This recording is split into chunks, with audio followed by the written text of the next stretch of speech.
this week it's been so interesting to meditate upon the ancient ignorance and breaking it. That's what we're doing here. Each one of us. We are breaking this ancient ignorance. And what is that? There's a long list, right? There's a long list. We could mention a few here. The idea that the divine is somehow outside of us. That's one. That's a big one. It's in each of us, every single being, all of nature. It's everywhere present. It's in the cosmos. It's everywhere. And people tend to believe that it is not, that we're all separate, that we're these bodies. And we get up to some pretty crazy things from that vantage point, right? Recently, I think it was David mentioned this. I was working with a circumstance, I'm in a leadership position, and I too am in my process of liberation, right?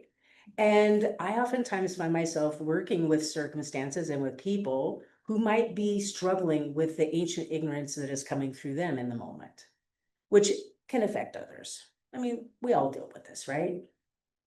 And he said something to me that made a lot of sense, because sometimes, it's like, for the most part, I let something flow through me, and I let that intelligence and that wisdom come through. But this particular circumstance, I really felt like I needed to draw from the wisdom of others.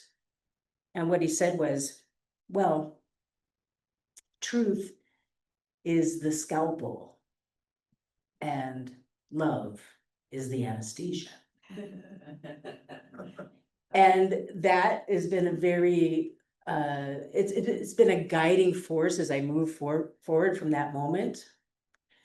Because that is what's asked of us, right? Is to live the truth of our divinity, to live the truth that is of the power that is in us, the truth of love that is in us, and the reality that we're here to do it together. We had a great 4th of July barbecue on Friday with this community, and it was just so beautiful to be in that space in joy, right? In total joy and freedom to express ourselves and the love that we share together. One of the things that happens for me, and I think I've mentioned this before, is like when we have a meditation on something, we have something like ancient ignorance that we're thinking about, looking at where that's playing out in life, in myself, in this field, in the world. And then life delivers a moment in time where you can then like practice what you are working with. So this is what happened this week. It was kind of cool. So Wednesday happened to be right after our spiritual governance class, which for me, I was like really filled with spirit, love, appreciation, deep appreciation. And we had our new dishwasher scheduled to come to be delivered. And so the guy comes in, he's a really nice guy, tall guy, and had a Southern accent. And he was just like, I'm here to do this. And then he started working on it, right?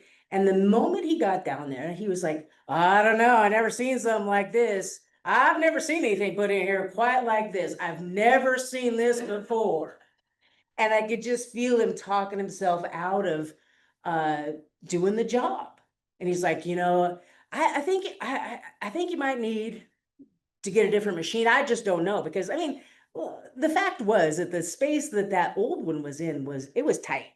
It was tight. Like you could barely stick a piece of paper up where the top of the door was.